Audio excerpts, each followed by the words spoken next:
Welcome back to Unorthodox. How's it going, guys? Good week? Yeah. Big news for everyone in this room, realistically. So let's go with Shah first. You've had a podcast come out this week? Oh, yeah? You forgot? She thought it was something else. No. Oh, wait, there's a few things. There's a few things I'm about to ask Shah, don't worry. Academy Football Network. That got filmed ages ago, though. It got filmed in, December. It looks really good. Big props to them as well. It looks more professional than us. Harlan and Nathan are really nice guys as well. And obviously you've been announced at me all. Yeah, so I'll be leaving Sutton at the end of this month, and then I'll be doing the same thing, basically. We're going to have a sit-down interview all about Sutton, yeah? We'll just thrash it out. Yeah, we'll have that one after. Season 2! Season 2! Reveals. Yeah, they better be aware. And congratulations to Carl on Stevenage. Yeah, Stevenage. Yeah. Big stuff, mate. Big stuff, fellas. Big stuff. No, it's gonna be. It's gutting to be fair, because leaving Charlton, the girls, you build such a good bond to them, and they're such good girls, and it's unfortunate you've got to leave them. But on the flip side to it, I'm buzzing and excited to have an opportunity to lead the first team in the National League, and hopefully we can be competitive, and who knows what can I'm happen. gonna wait to see your period cycle trackers. Think? My things are coming out, I know they are. but my staffing needs to be in place first, so I can allocate who's deals in it. Trust me. And on the subject of staff, I'm going with Carl to Stevenage. So keeping it in house, and obviously I've had lots of different. I'm so glad the grassroots is back. I've done every day, from Sunday to this Sunday coming. I've been in grassroots or been involved in football every day. I feel like a pro. Yeah, it's been great. It's been great. But it's now back officially. Obviously we've just had the Ali podcast come out about sexual harassment, and obviously being a physio. How was it for you guys? Do you know, it's a big story, and I don't some people have watched it, but I think more people need to watch it because it opens so many eyes to actually what can happen. Obviously, we've had Ems on today, and it's a little bit of a different story, but two completely different characters. Yeah. But I think everyone that hasn't listened to that Ali story and only seen the trailers, definitely listen to it. Spotify, YouTube it. Just it's insightful, very insightful. And what about for you as a woman? Obviously, sexual harassment and things like that. And obviously, you came out with your own side of story as well. So how do you feel? It was a sensitive subject, but it was needed. It was easier to talk about it because there's someone else there that's also been through it. But I think aside even from the sexual harassment stuff, it was just a big eye opener as a physio, just like living through a physio's eyes, because I've definitely been way too harsh on physio's eyes. I think that it's a big. In order for you to grow, I think you have to be a bit open-minded, basically. All I want to say is I'm glad it's opened your eyes, because we need to make a substitution. Right. I don't feel like we need to talk about it. That's how I feel. Because at the end of the day, according to my certificates, I'm first aid trained. So am I, but I got. That's all that matters at the end of the day. But what I'm really good at is delegating. We'll leave that for. You definitely. We'll leave talking about. We'll leave that for. I needed an ambulance, another kid. We'll leave talking about that one until next week, because that's not the podcast. We're here to talk about Upton Park Ladies, everyone. So Upton Park Ladies is what you're about to watch, and it's interesting to see how they've gone from the ground up. Would you agree? Yeah. And he was the one that talked about the cycle. Yeah, no, me and him had a lot of share the same views. Yeah, share the same views on quite a lot of things. To be fair, it was pretty interesting. He's doing a really, really good job over at Upton Park, and the things they've got in place going forward, they've got a lot more than some teams out there already. So he's building good foundations for that club, and I can only see that club going upwards in the future, especially with him at the helm and what he's doing. He's invested a lot of time and his own money into it, so he definitely deserves props and nothing but respect for Dan. Anything you want to add before I just can't wait to play them. That's it. I just can't wait to play them. You're going for that the girl that you brought. You're going straight for her, yeah, putting 2 feet in. Yeah, for Dom, yeah. Business is business on the day, so that's just 2 feet. 2 feet. Business is business on the day. No, I don't go in 2 feet. I stand stay on my feet, but I think the thing is that obviously I think it's sick what he's done. Do you know what I mean? That as a project, that what he's done is sick. But obviously, from a egotistical player's perspective, I'm going to be like, well, it's all well and good you having these jazz hands, mate. Bring it on the pitch. Do you know what I mean? So it's like, I'll bring you out then. Yeah, so it's like, I was She's out like, on you, boy. but at the end of the game, regardless of the result, I will still hail him up. Do you know what I mean? And no. like, That's what I like to hear. regardless. It's good. It is very, very good. I think so. I think he'll go far. I'm Like, irrespective, he'll go far. to see where they I think go. he'll far. Like, it doesn't need to be this season. Doesn't need to be next season. He obviously said as well, if the club goes and keeps growing, he doesn't mind stepping aside, and I think that's the good. He's going to take the club as far as he can, and then when he steps aside, he's still going to be involved in the club, own the club. a little bit of self-acceptance sometimes, and I think that's needed. Yeah. I think that's a big thing in the game. Like as you alluded into that episode as well, a lot of people take over clubs, become a manager, and then never relinquish it, Yeah. and then that's what stops teams. But anyways, look, like, comment, subscribe. That's what we're here for now. This is going to be Upton Park Ladies. Hope you enjoy, and yeah, let's.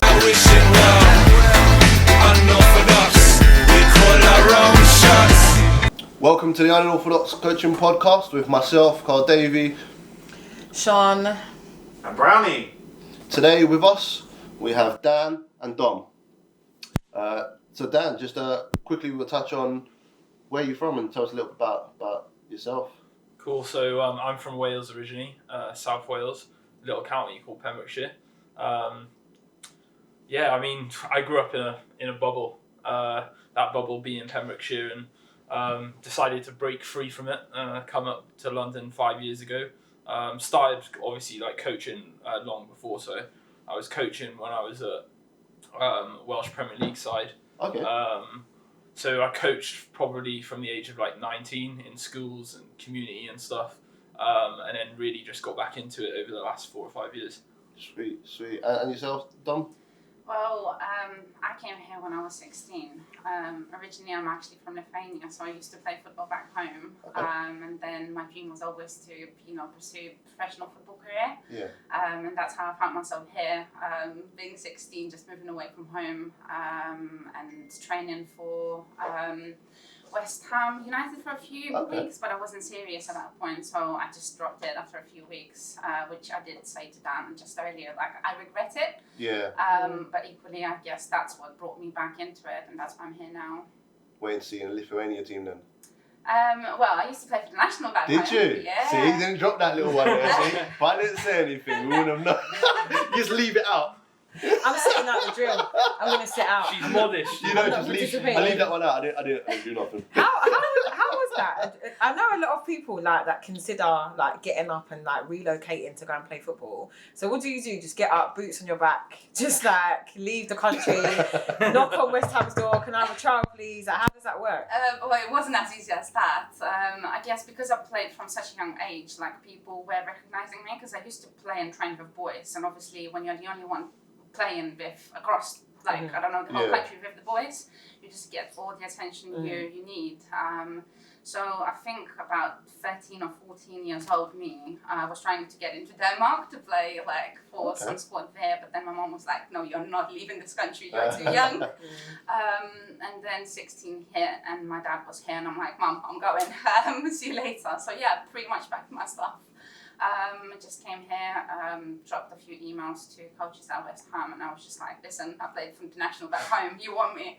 But then, like I said, it just wasn't serious enough back then, and I had to drop it. So now you're like working your way slowly. Well, I guess so. I guess Dan can comment on that. That's what I was about to say. How do you feel about having an international player? Yeah. Like she played, it doesn't matter if you're youth or not, the fact she was recognised to do it is more than enough for anyone. Yeah. How does it feel to have that in the squad? No, you know what? Like she's here today as well because she's one of the leaders of the group. Yeah. I think she uses her experience as much as like you've just touched on that like it didn't work out at West Ham and you wasn't serious. I think there's an element of that she can use to equip other people. Yeah. Especially like the younger girls that we have in the squad. I think our average age of our squad is like 25, so it's like young. Yeah. Wow, So, I mean, do you think that's young? well, like it's young for Our like. average age is about 12. No, not 12, but it's not 12, but it's like 19. Is it? Cole. Yeah, but like very young. anyone over 25, they're not getting in my team. Yeah. But like for the standards that we're like playing at, when you look at like Greater London Women's League, you're looking at like people closer to their 30s that are playing. That's true. I think because the game's still coming up, isn't it? So let's be the game isn't. There's 50 years we've lost out on, and the game's still up and coming. So the ones that were playing back then, they are. You're right. They are kind of in their 30s, 29s. They're the older end of it. Which do you say that's older? Because there's women in the WSL and things that are like touching 35 and all that still playing WSL level football. So is it really old? I think particularly, I think you've picked up on a good point there. I think it's the league that you're in. Obviously, we didn't actually specify that you're at Upton Park for the viewers, basically. That you're managing Upton Park, yeah? Okay, so what league are they in now? So we started in Greater London Women's League Division 2 North. Yeah. It's like that entry point, right, at Greater London. So, yeah, it's not exceptional standard of football, but like without disrespecting, like obviously our opposition, there are players like Dom that are involved that seen the bigger picture and that wanted to come to the team, and obviously like you can see in games as well, and it's not like tapping her on the back or anything, but you can see in games like the difference between like the standards Dom brings and drives in comparison to the standards other people have in the league as well. So I mean, I've played in that league before, and you're right about the age. It's generally quite an older league, so it's probably quite daunting for younger players because you will get the 29s, 30, 31, 32 that have played at like good levels or played internationally. And then now they're on the latter end of their career. But sometimes experience can beat fitness or can just beat youth, basically. Like, when you learn how to play smart, not hard. It's that smart tackle at the halfway line that lets everyone get back. Yeah. You know what I mean? You play smart, not hard. Yeah. Don't laugh this. I know she's done it many a time. She kicks on. So I think even having an average age of 25 is probably quite fair for that league, to be fair. Yeah, I think I always and I've reiterated it to the squad since the day we started, application over ability or attitude over ability, whichever way you decide to phrase it. And I think what you've touched upon is those that have come down from the latter end of their career, they have the application and the attitude. Their legs might have gone, but the application and the attitude makes them better than maybe the girls that are just starting out. And that's the difference, I think, in that league. So is that where you've gone in Div 2 North entry level? Yeah. How long ago was that? How many seasons ago was that? Literally, we've only been going since first lockdown. Oh wow! Okay. So I didn't even know. I didn't know it was a brand new team. Yeah. Okay, that's so how I know a lot. I just haven't told these guys. But this is quite good actually. Yeah, because now we're getting the whole thing from fresh. Yeah, sure. So you started basically this time last year. Yeah. Then really. And June. Yeah. Did you get around to playing any games? Yeah. So what happened was I was sat at home. I was previously before that, I was doing under 14s, under 15s and stuff. Yeah. And I just wanted to get back into senior football. Yeah. I'd been in senior football myself, played for a bit. Who'd you play for? Coached for a bit. I'm going to cut you. Who'd you play for? Go on. So I started playing in college and stuff, and the college were affiliated with Haverfordwest County. And then I had, so I played there a little bit in youth college more so. And then Carmarthen Town, those Welsh Premier League clubs. But to be honest with you, the one thing that stopped me was my support circle. Okay. It just wasn't strong. Yeah. I wasn't the type of person at the time where I could rely solely upon my own confidence. I needed somebody or people around me to sort of lift me to another level. It's different now, and this is why lockdown, I was looking at myself and I was thinking, where do I want to go? What do I want to do? And I was everything that I threw myself at before, I've always reached the top in whatever I've done. Yeah. So for instance, I've got a background in hairdressing. I've done it for 10 years. I was I was a manager. That is bold. Throw that one out there. But I was a manager of a Tony and Guy salon before I was 20. Oh, wow. So I worked hard. I work hard at everything I do. I said to you off camera as well, if you're going to do something, do it with excellence or don't do it at all. And that's what I sort of mapped everything out for the foundation of this club as well. Sat in lockdown thinking, I've got two options here. I can either feel sorry for myself, half the nation's going to, or I can use my strengths and build something that's exceptional and driven by those values and standards I have. So I decided to sort of put it all together, and it just like worked like magic. So did you actually create this team from on, scratch? on my own? Like there wasn't even a single person who like, you know, backed me. Like So- there's a difference now, right? Like the character that's built within me in Yeah. comparison to the guy who had to quit football because he wasn't good enough. So you're the chairman, you're the secretary, you're the financial controller, you're everything. I put my wife down as treasurer. Yeah, I think most clubs do. I was first team coach, marketing executive. Like I was a negotiator for the sponsorships, like the whole lot. Let's touch on that because you've opened up the door there, the sponsorships. Yeah. Now, the fact you told me you're not even, just over a year old, like, looking on the socials, some of them sponsorships you've got being, as well, I'll be honest, I probably didn't research enough. I thought you was in the Great One Prem, but no, you're in the Div 2. And the sponsorships you've got down, the foundations you've put down at that club. is How did you something- back that? Yeah, like, what's Like, going just like a can-do attitude. Just I approached a couple of teams locally. Yeah. So I approached Canning Town. I approached, like, I'm gonna name drop. I'm on? Yeah, go for it. because they rejected it and said, It's their loss, isn't it? like they said, you can't do it. Like we've had a coach come in and try. Yeah. He tried to bring over his team from wherever and it didn't work out. I was like, oh, okay, that's your attitude, not mine. Yeah. Like, don't put glass ceilings on me because I'll smash through them. Yeah, Love yeah, that. So, like- Love that. Amen. So, yeah. So like he said no, and I kept saying to like my wife, like they keep saying no. They're so mistook because like something's gonna happen here, whether it's with somebody else or not. Or not. I asked them purely because I thought there'd be a foundation there Yeah. in terms of like the secretaries, etc. Yeah, yeah. could help me out. But like it probably would have been the wrong move in hindsight anyway, because it would have gave more power to them than it gave to me. Yeah. And I wouldn't have been able to build it in the same way, right? Because I wouldn't have had Just not yours. responsibility. Yeah.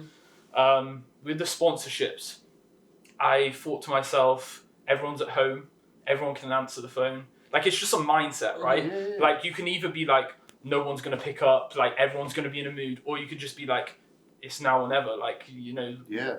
nothing like the present, right? There's a Chinese proverb that says if you want to plant a seed to grow a tree, you should have done it yesterday, right? It's along those lines. So like, for me, it was only a matter of time that it grew, and so I started approaching people and I blagged it, right? Like you all do at the start. I blagged it. So like, I leaned on the experience I had in like hairdressing, and told them how my transferable skills will work in this industry. I also told them the main vision that I have for the club and that it's not just going to be stagnant and we're not just going to be looking to play Sunday League football for the rest of time. Yeah. And I bought them on the idea and they jumped at it. I also approached with intention, knowing that some of these charities or people that are sponsoring us now, they needed something to assure the community that they were active. Okay. So you had to you saw an opportunity, pretty much. So come let's for the viewers that don't know, let's name these companies you linked up with. All right, cool. So the first one that got through the door was obviously like Mind in Tower Hamlets in Newham. Yeah. That was like day 7 of like the club. Love that. Yeah. So Wow. yeah. Day 7. Day 7, contract signed day 10. So yeah. We're talking contracts, not verbal agreements. Mate, I'm still looking for a sponsorship now. I'm 2 years in. I'll find you one. Yeah, so like that was like 10 days in, yeah. And it was like, it wasn't like any small thing either. Like for like a club that just opened its doors, like Mine, that's the mental health charity. Yeah, mental health charity. That's a big. It's a big charity, yeah. But it was also a big like donation. Like you know, it's all you're throughout, like it was pretty much. decent. Like Was it 1 year or was it over a couple of years? Or? Yeah, so it was 2. Yeah. 2 years. But the agreement was that they would be the main sponsor. Yeah. But in the second year, there's the flexibility that I could then bring on a sponsor that has more clout, if you like. Yeah. And they would then still be supported by us, but maybe sleeve or be back of the shit. Has Getting Mind helped you bring in more? Because Because mine's big. Mine's massive. Yeah, it's a big, Yeah, it's a big it's charity. big, but like you've got obviously Mind as like the overall Yeah. centered charity, and then you've got the district Minds, Yeah. and obviously we're with like a district Mind, Yeah. right? So there's only so much in terms of like budget they have, but I'm really grateful because, like I said, it was a lot for them. It paid for our kit, Yeah. which is a huge amount of Oh, money. yeah. Like The kit when it looks comes, really nice like as well. yeah, so Yeah. that's a huge amount of investment from them and stuff, and we needed that. Couldn't get people playing in vests, could I? Numbered vests. Old school PE, Numbered vests. Safeguarded and Bring all your own shorts. Bring your own shorts, your own socks. And your plim I've soles. got your vest. There's a really cool story. Don will talk about it in pre-season where we literally didn't have kit. Oh, We had to really? get people to bring just wear black. Yeah. Friendlies. That's Yeah. normally the rule. Yeah. Yeah. If So you don't have what anything to did plain black. what did the refs do? Because refs don't change. Refs are black. No, I text him beforehand. Wear orange, wear green. My whole life is about controlling the controllables. Love that. So like, Love that. it's controllable to message a ref and go, "Can you wear a bib?" Do you know? Like, this Yeah, guy, yeah, this yeah, guy's yeah, not yeah, above me. Like, Do you Yeah, know- yeah, true, I just true. want to touch on that. What you just said, controlling the controllables. Not enough managers or coaches do that, and not just managers or coaches, players. It's the understanding People. that some In general. There's things you can Yeah. control, and that's what you need to worry about. But too many people worry about what we can't control, yeah. and that's when everything else drops on them because Yeah, they facts. want to try and control the uncontrollable. Yeah, and you Control what can't. you can control and worry about that. And What Yeah. you can't control, unfortunately, as bad as it is, sometimes you've got to just brush. Yeah, brush off. yeah, And Carl, 100%. 99% of things you can control. Like, Mm. if you've got a friend and you're upset with her because she slept with your boyfriend, Mm. that's your fault. I'll tell you why it's your fault. Because you control the controllables. You made the friend. That's Fair. a good view. That's a good view. I like Fair. that. I kind of like hear it. it, you Life know. experience I kind of here, hear it man. because I know my friends are not laying down with my boyfriends. I know. So you're right. You have to select the right friends because I Yeah. know. Yeah. But like when you take 100%. that Come out swinging, you know. when you take that level of accountability, then you're not like daunted by your lack of control. Yeah. I like yeah, this. Yeah. I like this because this is you're touching on the way I do things, and it's a psychological side. It's a Yeah. psychological corner of coaching. To be 100%. fair, Yeah, it's life about skills. it's about being able to control what you can control, and like you just said, most things can be controlled, Mm. and there's ways of doing it. And I don't know if I'm going to out myself, but you can control things that people think you can't control. Yeah. Yeah. Very simple. A lot of people probably wouldn't even think, oh, should I just message the ref and just No, tell him to wear a bib? Because You they wouldn't. they You'd see try- this hierarchy authority Yeah. and they think like I'm not going to cross that Yeah. boundary. But I crossed that boundary when I asked mine for money that I didn't think I could give them back. Yeah. You just got to be brave. You just So got also to be with brave. players, I love when a player challenges me and says certain things because I like reading people. Mm. So you can read when they're trying to control the situation. Yeah, I love that. Dom does that a lot. I love it. Well, Dom She tries to did- control the she did just situation. look at me. Dom challenges me all the time. did just but look that's at me. also why she sat here. Also why she's But you vice need that. captain. You need to Yeah. be able to, and just from what you've said to us, I can tell you do similar to me. You read the way players approach you and the way you're not even players, staff, the way they talk to you, and you probably even like people that are giving you funding. You can see the way they talk Yeah. to you, and you understand when someone's trying to control the situation. Mm. And if you're very good at it, which you sound like you are, because some of the little things you said, and I've been listening, you can easily manipulate that situation to benefit you. If Oh, you yeah, know, 100%. if you know what you're looking for when And- someone's talking to you. And Yeah, this yeah, is in yeah. everything as well, Carl. Like the amount of times, like I've been to interview after interview, I've never been not offered a job Yeah. because like I control the controllable, but like I've been sat across a room and I know energy, right? And I Yeah. can almost feel like I'm dragging influence out, Yeah. Yeah. and I've influenced the change of like the Yeah. decision. And I've never left the table without the offer. So I've never had the I'll call you and let you know. I've always had a here and now. Here it is, yeah. Because it's almost like creating the fear of loss, right? When you create that fear of loss with somebody, they want it here and now before someone else takes it. Yeah. And once you can get that, It's like wanting something you can't have. yeah. Yeah. It's what it is. It's wanting yeah. something you can't have and, Yeah. and making it feel like that. Yeah. I love it. Love it. Love it. I mean, obviously, okay. Let's touch back on the sponsors because there is Yeah, something yeah, else yeah, that I want there's to so ask you, much. but we'll Yeah. go into that after. So So he's not going to get you a sponsorship. Listen. I might for the right price. Rewind. I'm I'm sure he hustling said right he'll now. sort it out. I'm hustling. 25%. It's true. So what? So Mind, Yeah. and there's others. Yeah. So we got Newer Music, who are great. I thought, like, obviously, stupidly during COVID, I thought like I could get them down and they could play at half time and we could have like a bit of a blast, some music and stuff. Yeah. Obviously couldn't happen because of lockdown and obviously Yeah. restrictions and stuff, but it will happen at some point. I just love the idea of it being more about like, like I'm player centered, so like everything's about the experience, not just like the game. And I think like if you look at what America do with their football, I know we're talking like vast difference in sort of level, but aim high. but like Yeah. but yeah, if I could bring some level of entertainment, I could also encourage more People to come fans, more like supporters and stuff. And the more supporters I have, and the more buy-in I have, the more leverage I have with the sponsorship and everything. So there's always intention, and you have to be intentional about everything, I think. The latest sponsor I've seen is for Feminine Product, if I'm correct. Yeah. Got one with them. Yeah, That's that's huge. I Is think. it? That's massive. What is it? Yeah, so it's called Coup Cup. They're menstrual cycle cups. Yeah. I don't know if you probably have seen them, right? Yeah. So like obviously one is going to last you 10 years plus. Yeah. We've got codes, like they've given us codes for the whole squad, so like free menstrual cup If they want combo them, for the. Yeah, and I haven't put pressure. I've been like, the code's there. Yeah. If you Message me privately if you want it. Like, it doesn't have to be like a big charade or whatever. Yeah. But I think like we need to get comfortable Talking about being uncomfortable as well. Like it is an uncomfortable. I think that's bold as a man to that's deep massive. dive You know into that Can I subject. say, just openly say this, Cole is big on this as well. He's like a big Yeah. advocate The it's menstrual huge. cycle isn't for men working in the women's game.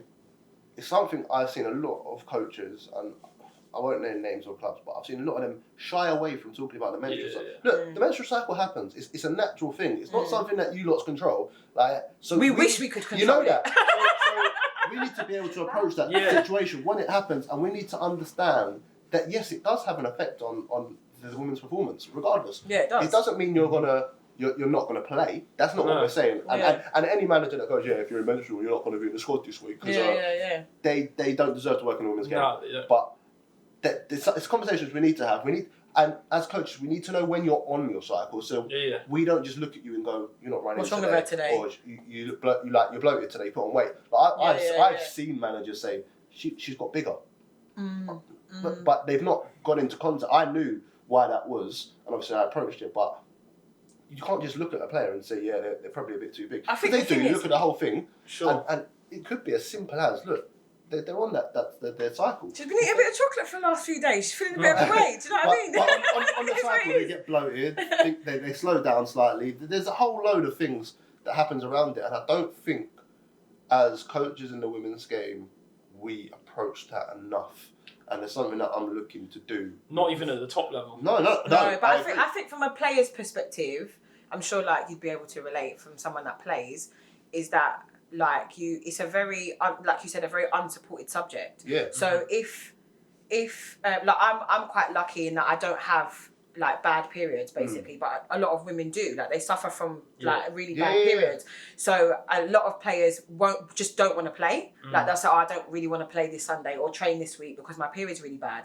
Now that's normally where the conversation ends. It just ends right there. Okay, fine. Whereas if you had a coach that maybe could almost teach you how to manage that, basically, as difficult as it is, if there was more education around it, even as a woman, like if you're having a bad period, how do you manage exercising during that bad period? Do you know what I mean? And like I'm saying, it's probably something that I can't even relate to because I've been quite lucky, but a lot of women suffer from that, and the conversation's very short, very abrupt, and it doesn't go any further. So if there is a manager that can say, you know what, maybe try this, maybe try that, or hot water bottle an hour before training. I don't know. Do you know what I mean? Like something. It would probably help players massively. I'm going to put it out there on the pod so everyone can hear it. I'm going to challenge all managers that work in the women's game to start talking about the menstrual cycle to their players. Because that's something that I want to do. I've got a document that's going to be going out to all players next season, and it will be uncomfortable, but I want them to tell me when they're on their cycle. Yeah. So I know. Yeah. And it's not for me to be uncomfortable. Oh, she's on a cycle. It's for me to know, so I can address that with S&C coaches, with physios, to get a better idea of how to manage it. I'm not saying I'm the best. I'm not gonna know left from right. But if I have people who are S&C coaches who've worked in that environment, who have maybe studied the menstrual cycle, and maybe a physio who again would help with that, so they can set up a plan, like you just said, around that. And that's something that I have got on at home. I know what I'm doing next season with the players I'm with. I want to know that, and I want to be able to manage it better. And I challenge any coach listening to the podcast in the women's game, do exactly the same thing. Set something up where you challenge yourself to learn more about it and understand it more. Don't just be a coach, be more than a coach. Yeah, I think it's a sensitive topic in Yeah. general, and I think you have to build trust before your player will want to talk about that with you. And I think with regards to that, we are quite lucky because obviously Dan just pops up with like ideas like that where you just get a code, a voucher, whatever, and you know it's as easy for him as just being an open-minded person and talking about everything. But again, if you want open up the person, they won't talk to you about it. So in that sense, we are very lucky to have Dan, you know, coach us, manage us, do everything with us. Zoom into that smile. Just send the invoice after. Zoom into that smile. So yeah, I mean, it all starts from talking about it. Yeah. And probably that's why it's amazing we started talking about it now, just all of a Yeah, sudden. yeah. Sure. You have to break the barriers and just open and have an open mind to it, because Yeah. like you say, you know, us lot, we do go through that, and sometimes it's harder than you guys think it is, but we shut ourselves out and we just carry on grinding. Just get on, yeah, 100%. Which, you know, it would be nice to talk about, I guess, and Yeah. explain yourself and talk through the pain you go through, but you still go and grind. Yeah.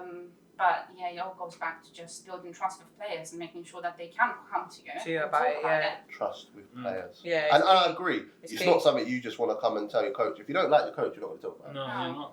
But you do, as I said, this is where, if obviously if you're lucky enough, like myself, to have S&C and physios, it's about being able to make sure that they, because we know being managers is one of the worst. But jobs. I think it's the look that you initially get on a man's face that is a little bit daunting. It's like as a woman, I mean, me, I ain't really got much shame. But if I don't, so I would just tell you, I don't care. But if you was managing me and I came to you and said, right, listen, Carl, I don't know about training tonight. I'm bleeding really heavily. It's like you get this look in this man like, oh, I don't want to hear that. Yeah, so do you know so what? that's what makes you, do you know what I mean, not want to you know go. I've had that before, and I've had my captain come to me and tell me because the player wasn't very comfortable. Because bear in mind that I work with younger players, so it's a bit more difficult for younger players to approach that. I can totally relate here, by the way. So obviously this week, one of my children has eventually happened.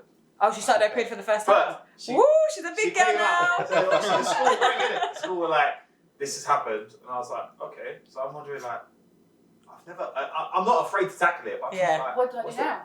what's the best? Like, my oldest never told me. Obviously, the next one down is like, Daddy's still going. She's gone like, I don't know, like, what do I do? And I just went, you right, buddy? She's like, yeah. I heard what happened. She was like, yeah, it happens, innit? I was like, you know what? That's my kid, isn't it? Like, the build up to it for me, yeah, like you're saying it feels awkward. It wasn't exactly awkward. It's just like I don't have, like I'm not you. I don't have your hormones. I don't and it's not like it's awkward. I just think like, how do I tackle it because it's not happening to me? The only way you're going to tackle it is you educate yourself. Yeah. I think that's it, touching on what you said, like you've got to understand as a coach, it happens. So if a player says that to you and they say they don't want to train, you've got to accept that.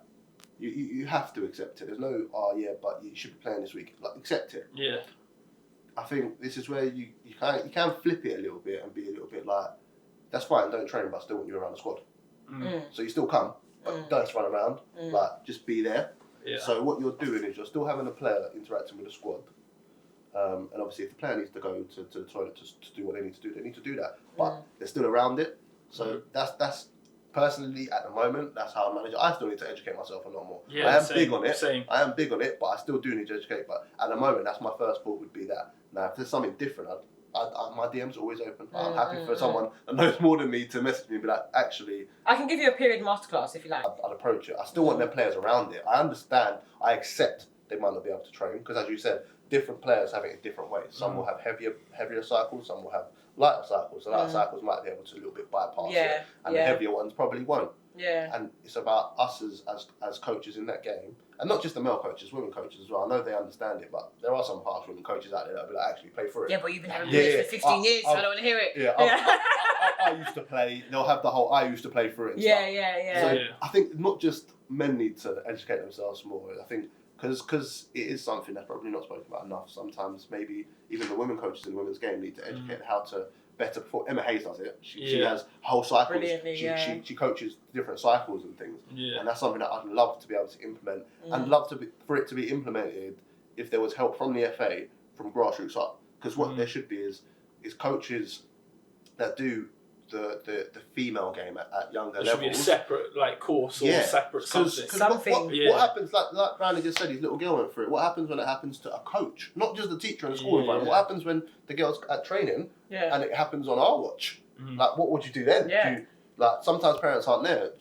Like, and there's sometimes only one coach. Yeah. Do you stop the whole session? Like, there needs to be more education. Yeah, I know that maybe it's because I'm a female though, but like in my football bag, like I will always carry like spare sanitary towels or spare tampons, so that if there was any accidents, a girl could come to me and say to me like, "Oh, Sean, I forgot my sanitary towels or whatever. Like, do you have any?" So I would always carry some spare, and maybe it's something for males to just add into the first aid kit. I don't know. Do you know what I mean? Because you just never know. Like even like. It's a good shot. Good shot. Yeah, might just add 2 sanitary towels in the first aid kit just in case. I mean, I know like the players at Millwall are like, we've had a couple like complain about the fact the shorts are white.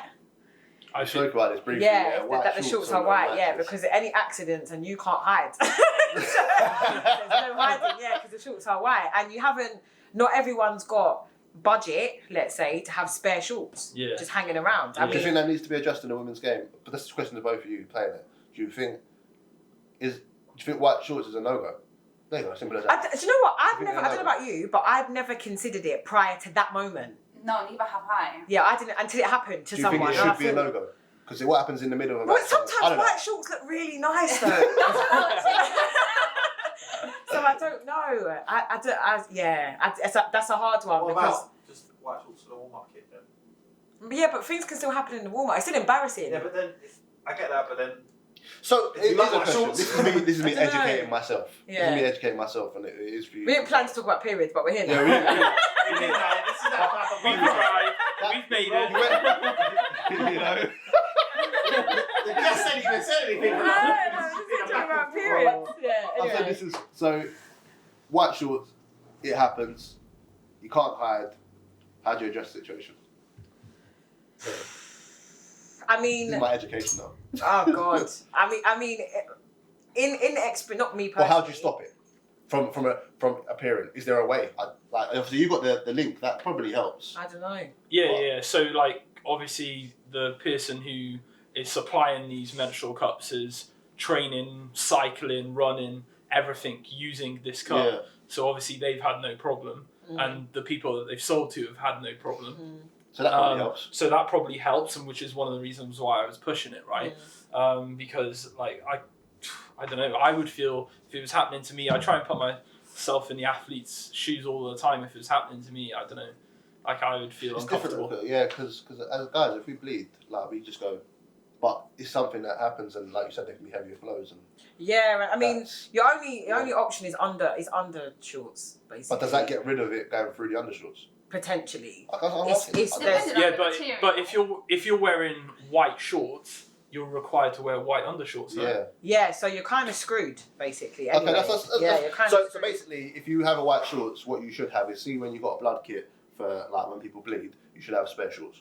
Yeah, a couple of pairs. what in you have to understand, With, is that like with no squad number on, Yeah, just yeah. plain ones. yeah, something like no squad number, but like It's on you the just have to as men, you just have to understand the extent that women have to go through to prevent this. So it's like you can put, without getting too grim, but like you can wear a tampon, sanitary towel, whatever is your preference, and then a panty liner that goes in your underwear, and then undershorts, and then shorts, just to avoid and it can still happen, just to avoid all of that. Do you know what I mean? So it's a it's a difficult one. Yeah. Maybe if you're gonna have white shorts in your kit, then just have shorts Some that aren't spares, numbered. Because the thing that interests me is, like we were speaking about earlier, is the psychology standpoint. Yeah. It's like, even if you're fully protected, even if you're fully secure that like you're not gonna bleed through, Yeah. like at the same time, it's in the back of your Of mind, your mind.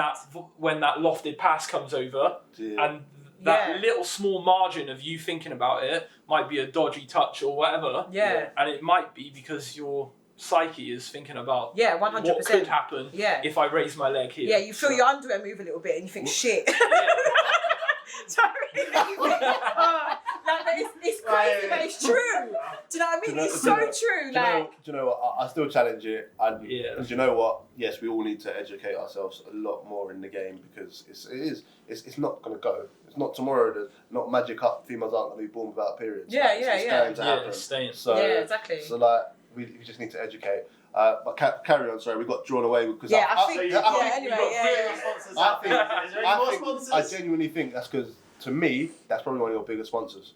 To me, just knowing about it because how uneducated we are. That's a massive. I did say though, he's a big advocate for this. Like he does say it a lot. Yeah, no, me and Carl have spoken about it. He says it at Charlton like a lot, like to the other players, like that if you want to go to the physio, if you want to go to another member of staff. We've got a female physio, so I'm like, if you feel more comfortable talking to her. That's fine. And that's the difficulty from our perspective. Like I've been looking for a female coach everywhere. Yeah. But like I just can't get one. We will touch on that subject because we will come to we'll definitely come to that. Yeah, I do want to speak about your because I genuinely didn't know how new you were. Yeah. So how did you recruit? The power of social media. So you just put a tweet out. This club looking for players. Not just put a tweet out. Went into my own pocket and paid for Facebook and Instagram marketing ads because I know how to run them efficiently and effectively. Love that. And then transferable skills from all my other jobs, right? And then I went old school as well. We got Santander bikes, me and Jack, the assistant. We went around the whole of London, stickering them everywhere, like Did flyers you? everywhere. Love they were that, up at every college. Like I had colleges messaging me saying, "Can't do that again." Okay. I was like, "Cool." Okay. Yeah, but Sweet. 5 people might have seen it by then. But here's the maths, right? I was like, we obviously have sign-on fee, right, when you join the club. So I was like, okay, how much is a sign-on fee? How much is a click per like ad? And like how much does it bring? So it was like I think I spent like £100 on like ads. Yeah. And I probably like made off the back end like £400 off of sign-on fees. But those sign-on fees were used to be reinvested, of course. Yeah. But like, it's just quick maths. So if you don't mind me, if you don't mind me asking, because we spoke about this on last week's pod, in total, how much do the players play in subs? Pay. What did I say? Play. This wasn't last week. This is the pod that's. Yeah. So how much? Yeah, I can share that. No problem. So like, we had a £70 sign-on fee, which I thought was like really fair in comparison to the. Like we had one girl who's no longer with us in the team, and she was playing hockey, and they charged like £350 for a sign-on fee. This is the thing with I know clubs that pay £350. Football don't understand. Like, yes, it's higher to us in football, but hockey's other sports they're so much higher because they're known as upper class. Yeah, like tennis. But £350, she didn't even get like training kit, man. That's just sign-on. Yeah, it's crazy. Flipping hell. But they're upper class sports. Yeah. So sign-on fee, and then like we basically used 50% of that sign-on fee to buy them training kit. Okay. Fair enough. Yeah. Rather than having to get another sponsor who does that, Yeah. and then we gave them obviously that, and then the rest of the money reinvested back into the club for equipment or whatever. Yeah. And then they pay. So they set up like a standing order, like direct debit, like £35 a month, which covers 4 games, 4 training sessions is like £4. Yeah. I mean, considering that West Ham Foundation is our home ground, you can't ask for anything better. Yeah. And I just asked, since when there was lockdown, did all the payments stop? I stopped them. You stopped them. Can I ask you why? Love Huh? Can I ask? It's gonna sound like a stupid question, but why did you stop them? I'm not playing, man. Oh, so it's very simple, isn't it? It's very simple, isn't it? It's very simple. You see, Tell the viewers. don't play football, so you shouldn't pay to play. Do you know what? I did ask my mate the other day about exactly the same question. Obviously, we weren't on the pod, but when he called me, I was speaking to him, and I was like, "So, just out of curiosity, through lockdown, would you stop in the players' pen?" Yeah. Sorry. The reason why we're The asking facilities this, don't get paid, so I don't need your money. Thank you. Wait, here we go. This is my next question, and this might flip it, but it depends on how you answer it. Oh, people make me sick. Right now, season's null and void. Are you taking money? Nope. Okay. You're a good person in life. Because like- let me tell you something. There are clubs out here that are still charging their players during lockdown. So, camera, bro. Look at the Keep camera. telling the camera. Listen to me.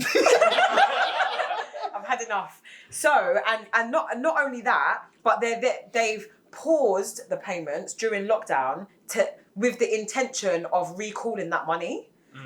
Like it's a debt, basically. Nah. So it's nice to hear that there's somebody with morals in this world. I know a club that even though the season's null and void, they still want subs from there. They want them to finish up paying for what? So what we're gonna do is like as sort of like a way of ensuring that we can still obviously facilitate the trainings and stuff through like what we're now having as a long pre-season, right? Is like the subs will restart when we restart, so next week. But instead of it being, because it's not competitive games, I've introduced a second day of training. Yeah. Mm-hmm. So now you're getting like double the session and you're still getting the game on the Sunday. So now instead of... Okay, so now they're getting more for their money. So now instead of having one training session a week and one game a week, we're now stepping it up for preparation for at least 10 weeks to go double sessions, Tuesdays, Fridays, and then Sunday game. So it's like, yeah, you might have to start the subs again, but like, you know, we have to still ensure that we can pay facilities, right? And it's extortionate in our area. But at least you've got a reason why you're taking the money. It's not just, oh, we had to pay them. You don't have to pay them, like you said. It's because going forward, you're going to have to pay them. Simple as. Yeah. Like, you can't have a facility without paying for it. Yeah, So- I agree. So how did you get a sense of togetherness? So you've got all of these players basically kind of, I'm supposed to, they're coming from different places. It's not like you brought a squad of players with you. You've just recruited from scratch. Yeah. So what did you do to build that togetherness Well, I with the mean, team? Dom What could did probably... you do to, sorry, what else did, like, to add on that, like, what did you do to the players who were not quite at the level you needed them to be at? Like, obviously, you're going to get a massive...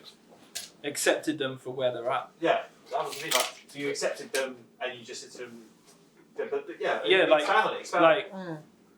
I just know, like, I'm just very aware of my ability, and like I know that it's not going to be long before I have an effect on an individual. And that being said, like I know whether, like, we had one particular player come to us in his like later 30s, never played football before, Australian, so it wasn't really his sport. Came to the trial, right, Dom, and like obviously wasn't the greatest, but we took her on. The amount of passion she showed. She showed so much passion, like so much desire, and actually more desire than some of the players that have been playing for years. I started her in the first 4 games. Not because she was the best. She deserved it. Not because she was She the earned best. Yeah, like not because she was the best left back in the world, but because attitude over ability. Yeah. So I'm guessing that's something you've instilled as the philosophy. Yeah. Is that your attitude needs to be good first before your ability. Yeah, because like the right attitude from a person will ensure that they catch up with someone else's ability. Yeah, 100%. I agree. And even surpass it, right? So like there's people in that in the team that she surpassed, and now like the effect that we've had, not just me but like Jack, my assistant coach, and even like Don driving standards around the place, has like made her then start up her own 5-a-side team, and she's left us with she started up her own 5-a-side team, Super 5 League, and now she's partnered up with West Ham Walking Football. Oh Like, wow! Okay, that- interesting. That doesn't happen unless like you have a little bit of faith at You've the left start. a footprint. Yeah. Okay. So like for me that was important, but like Dom could probably tell you about like the standard we were at when we first started. We're gonna let Don do some talking now. So pull your mic closer. Right. This is your time. This is your time to shine. So what let us. team? So the first thing, like, what was you? You said that you obviously came over here and went to West Ham and you was playing in your in Lithuania. Like, how did it all sort of come about for you? So talk to us about your early days and then go on how it was and how you got recruited and why Yeah, why how you actually met Dan. why Upton Park Ladies? Right, where do I start? So I think I mentioned I played since about 11. Why I started football in general is because it always annoyed me that boys were better than me. I was just so competitive and I wanted to surpass every single person on earth. Did everything. so yeah, just playing at school, it always annoyed me that somebody else was better, and I just carried on training, playing throughout the years, hence why I trained with men as well, and you know, it all just stuck to me. And then came here when I was 16, obviously, and trained for a few weeks, had more important things going on in life. Just dropped it, and then bang, lockdown happened last year. And I think it all just went crashing down, mental health wise and physical. It was just everything. Yeah. And all of a sudden I think it was actually one of your ads, Dan, which brought attention to me, which clearly worked. Yeah. Where did you see it? I think it was Facebook. It was Money well spent, mate. Yeah, it was. So just signed up for it, came for a trial. I didn't expect much, I didn't hope for much, I just wanted to move, because I think at that point in life everyone just wanted to move. Yeah. I think it was about, June time? May, June? I started in June. I think the first trial was like July, because I think we were coming out of lockdown. Did you have a lot of people at your first ever training? Yeah, it was about probably 20 people. 20 but we had 20 people the first day and another 15 to the second day, I think. We had so 35 in total? Yeah. Yeah, a few, between the few sessions, I think. How did you feel like that first time you got there and that? Tell the truth. Did he have hair then? Did he have hair? I did, I think. I think you were wearing a cap every single time. I did have hair, but it was going. You had a hotness on your head. Yeah. To be fair, like I said, I didn't expect much. I knew that I was stepping into something which wasn't yet there. It was completely new to Dan and to myself and to everyone who was attending that session. And like Dan said, you know, we had women who never touched the ball in their life. Yeah. So it wasn't the best of standards, to say the least. But I think where I found myself in a tricky situation with regards to what's going on in the world, I just wanted to be there to support Dan and to kind of, She didn't show it from the start. Okay. I hate that. Okay, yeah, no, I didn't. To be fair, I just needed some time to observe and to see what's going on. And to build that trust, and I did that with every single person. So how much are you paying her now? Go on, tell the truth. Non-contractual agreement. It's not legal, you know. It's a funny story, actually. We did discuss this recently with Dan as well, where I opened myself up a bit more and I just started realizing how much Dan is putting into this. So I just thought, you know, it's worth it. Because there were times we used to play so bad, I just thought to myself, I can't do it anymore. Because you know, it just breaks you. It's frustrating. When you have that spark in you, when you want to like try so much. But she's talking like bad. Yeah, like 13-0 loss bad. Yeah, but do you know what? I didn't play that day, but I think those losses build character though. Character. Yeah, they build character, because I think like when I was playing, Millwall don't play in that league anymore, but before I was at Millwall, I was playing for another team called Victoire, who I think are in the Premier Division of that league. But when I first joined there, they was in Div 2 South. So it was like a project basically. So it was like coming over and we were flying. So we managed to get promotion. But we went through some batterings. Do you know what I mean? Some real like embarrassing ones where if you phone me and ask me what the score was, I'm not going to tell you. Do you know what I mean? Like that's how bad it was. But I think it builds character. And then when you do start winning and the results do and things click, they will click. Do you know what I mean? And the feeling will be priceless for you. Yeah, and that's like I said, that's why I stuck around, because we went through that period where I knew I could go and do better things, but I just seeing how Dan is, speaking to him, it got me stuck in this one place, and I just wanted to carry on, and I wanted to build on a team. And to answer your question, you know, how are we getting the team together is by exactly doing that, like sticking around, talking to Dan talking to us. Every single goddamn training, we have about half an hour after the training, talks, and we are just like, Dan. But it's needed. So did you manage to get your first win? We did right at the start, didn't we? Yeah, but it took like 7 pre-season defeats. How did that first win feel? Oh, it was amazing. Yeah, priceless. So, did you lose all your pre-season? Yeah, everyone. And then you went into the... Didn't just lose, got battered. So, and then you went into your first game of the season. Did you worry on the first game? No, I knew we'd win. Oh. Really? Yeah. So you've lost all through pre-season, but you just had this confidence that you knew you were going to win that Me first too. Yeah, game. the cream Was you- always rises to the top. Was you playing on a higher standard then during pre-season? Yeah, 100%. We were coming up against Billericay, #United, Yeah, Billy Ricky wiped the floor with us as well. Stevenage, and we were in the game like for 60 minutes. Like in Yeah. the game with a left back who was 36, never played football before, with a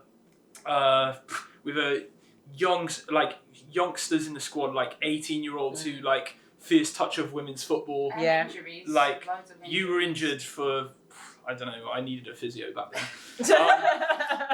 And like, yeah, like it was hard, but like I had this like overwhelming belief that like things, like I said, cream always rises to the top, and I knew that we were taking the right actions. Like at the end of the day, like I don't know whether this happens at grassroots, but I don't know anybody who after a game spends an hour processing their emotions and then gets on a Zoom with their assistant manager to break down the whole day for like 2 hours I don't know. before Carl, before they get back to The their people real that life. love We it. spent People half that our love it. Sunday night talking about that. Yeah, I'm like you. As soon as my game's done, if we're away and I have to drive, then I process it on my drive, and then like half hour before I get home, I'll call. So while I'm driving, I'll still talk about it.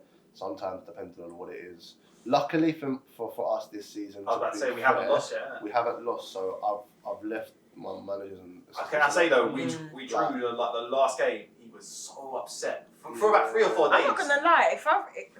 If I've lost, I'm talking as a player now, not a coach. If I've lost, you can't really ring me until at least 8 p.m. on Sunday. I don't really want to talk to no one. I'm not gonna lie. Oh yeah, I don't speak to any of the Nah. I don't speak to any of the players. Yeah. No, let them like wallow in self pity for a bit. Yeah, you can't. Don't ring my phone. I'm not So trying to talk about this. when you lose though, Dom, what's it like? Obviously, you said you were throwing wobblies at one point, but what was it like?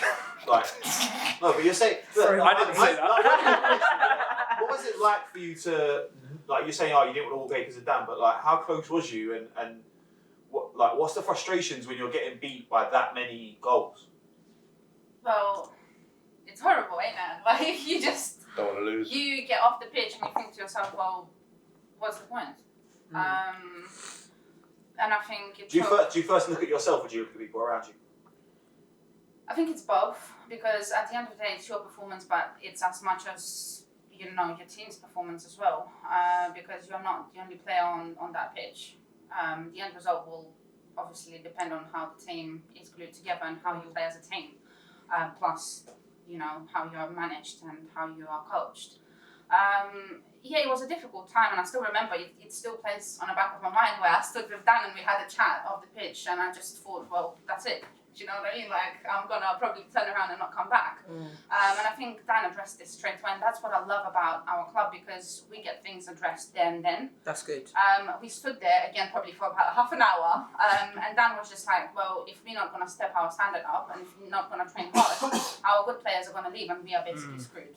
He said that to everyone, like bluntly. I like you. You sound like kind of like me. Nip it in the bud. Like, let's just keep it getting real. things Like, resonate, I remember yeah. having a conversation like with the team, and we were all round in a circle, and I made sure that everyone could see me, and I just said to them, look, like, I'm not expecting you to love my child like I love it. This is my baby. Yeah. Like, I'm gonna cradle my baby. I'm gonna make sure it gets rest. I'm gonna make sure like it also plays. I'm gonna make sure that like it's well looked after and nurtured. And if you don't want to be a part of that, then go.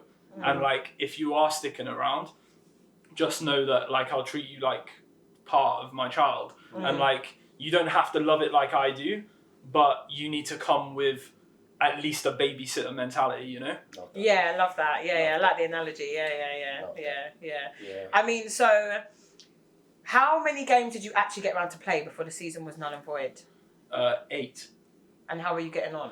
Last 4 games unbeaten, only conceded 1 goal, and we've gone from we played Brentford development squad like mid-season or something, and we lost like 13-0. So to go from that to that, like, we're doing something right. But what teams are in that league? So you got like Watford ladies are in that league. Yeah. You got Brentford development, and then you've got like all the Hackney sides. So you like predominantly all the away games are down at Hackney if it's not for those two, and then you've got Alexandra Park. Regent's Park, Camden, those Okay. teams. Yeah. Yeah. Um, Do you think the league's quite tough?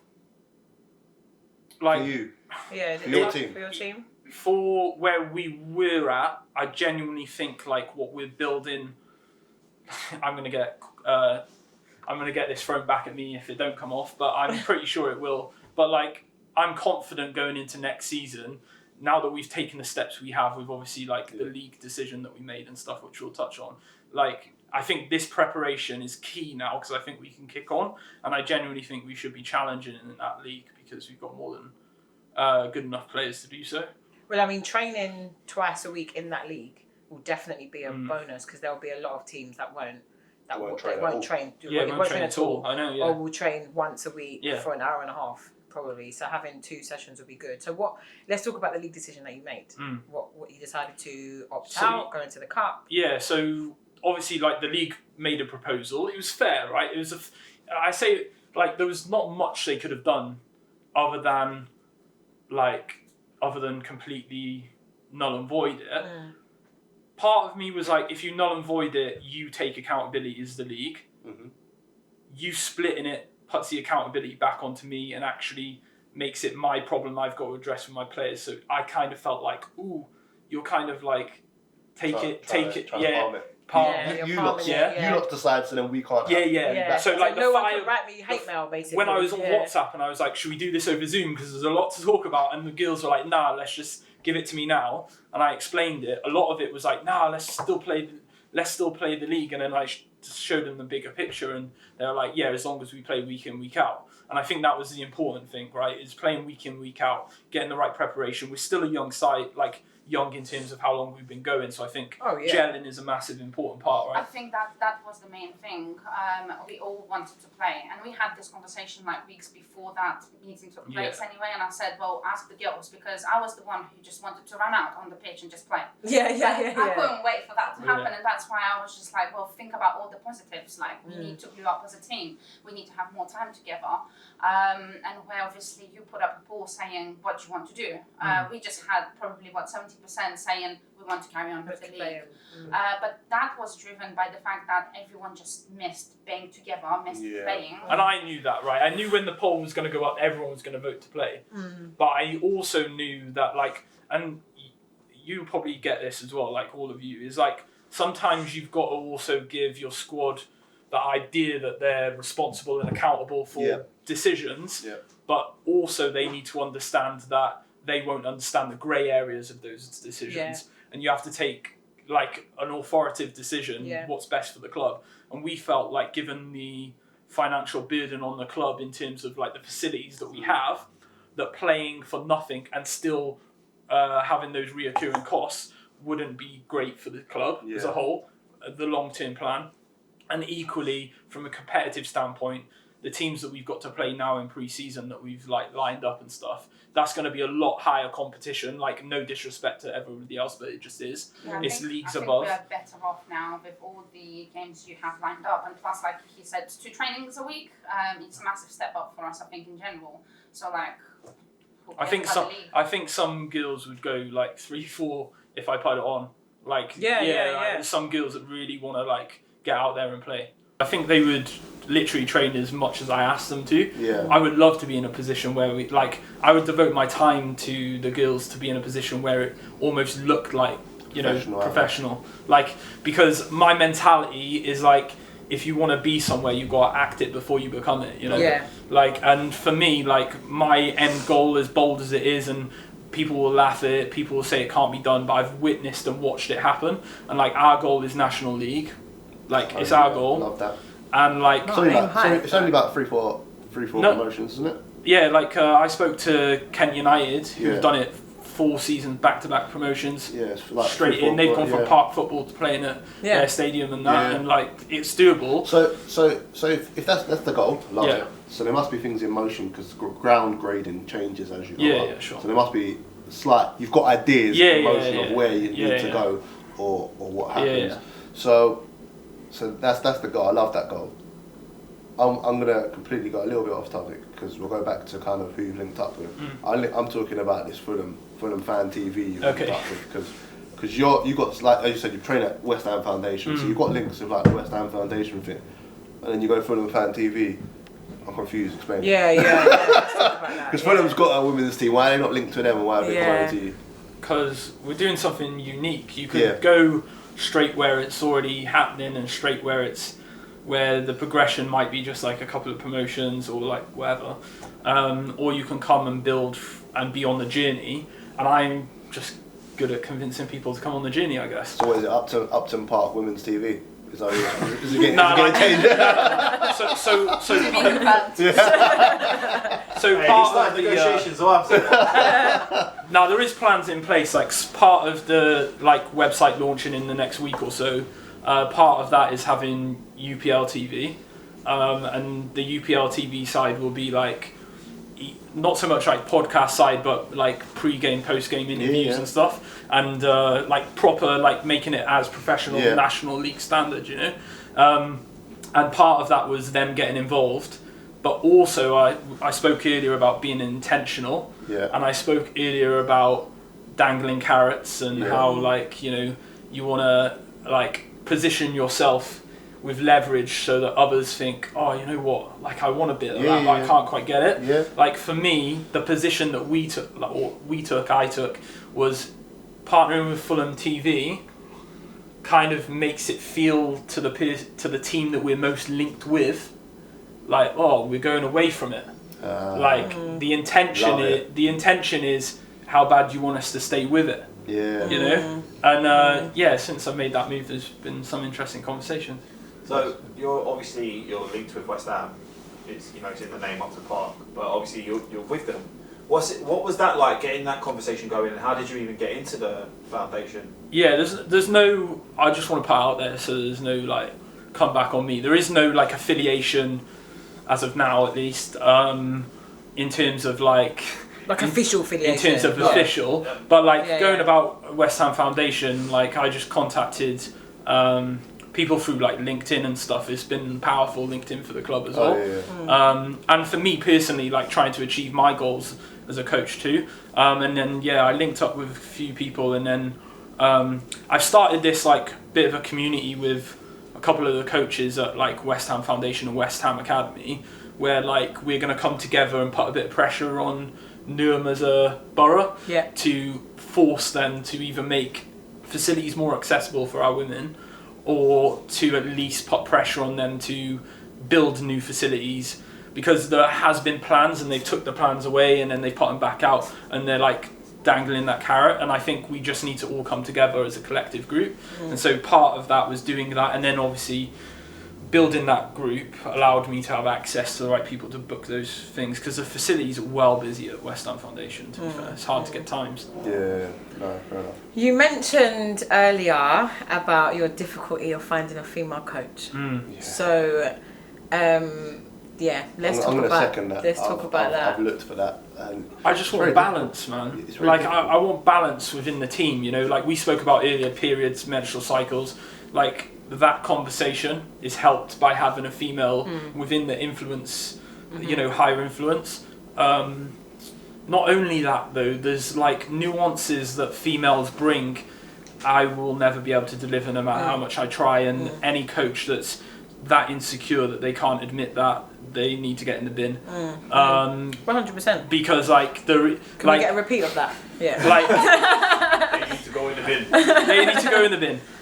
Because like there are nuances that they bring, you know. I mean, when a woman raises a child, it's different to the way a man raises a child.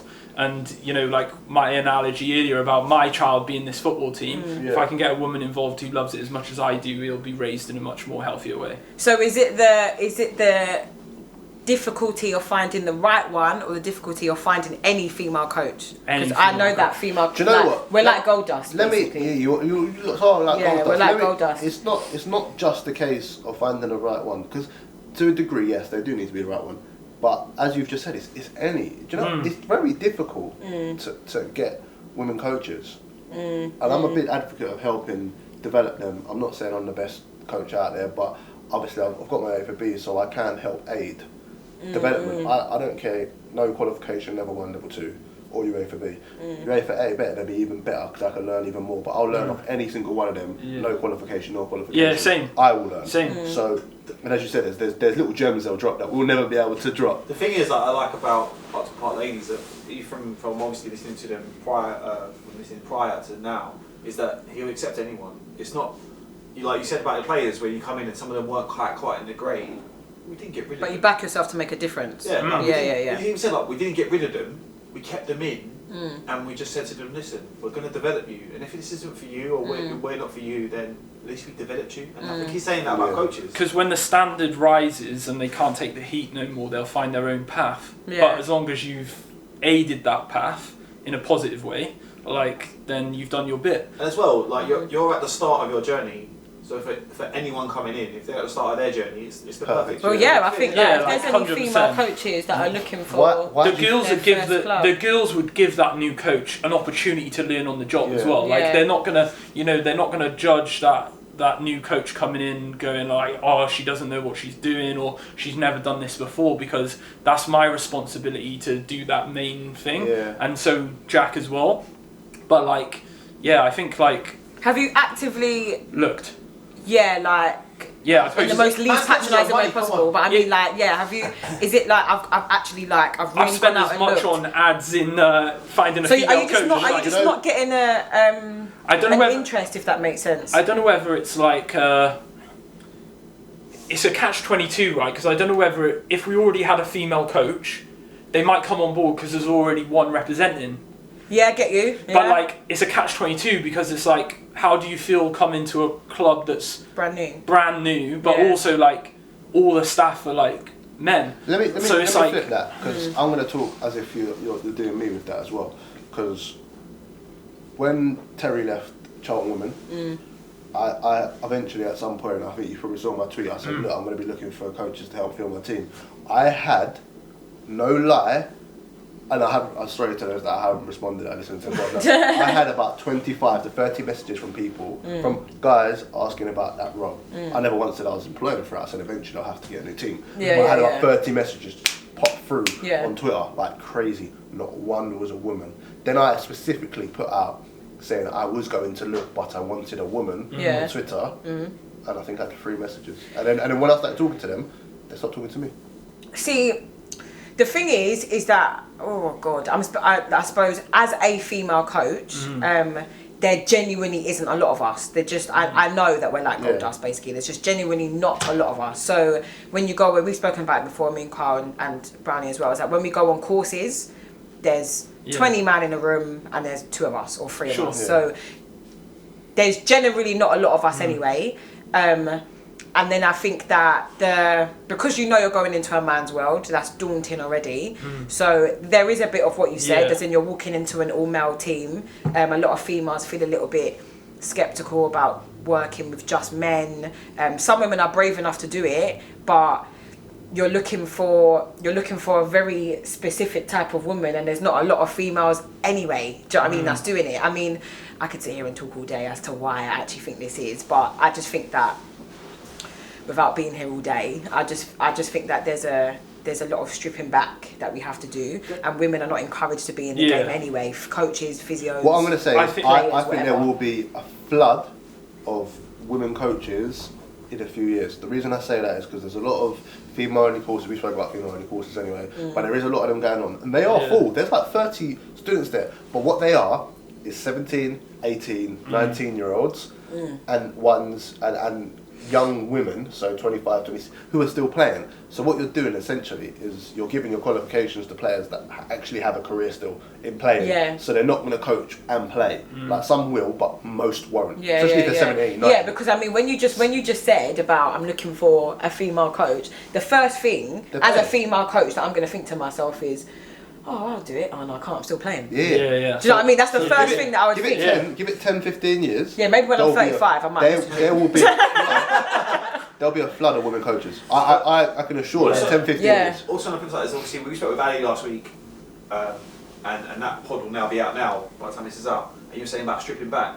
There's also, it's no offence to you, and it's obviously, you know, Carl will probably say it, take it's no offence neither, but like the whole situation that came out last week with the guy said this, and then it's a very guy environment. Some women are just, and this is no rude way of saying it, they're just not ready to go into that environment. They're thinking, well, it's all men there. What if I can't get? I'm not. Because you do. You have to be very.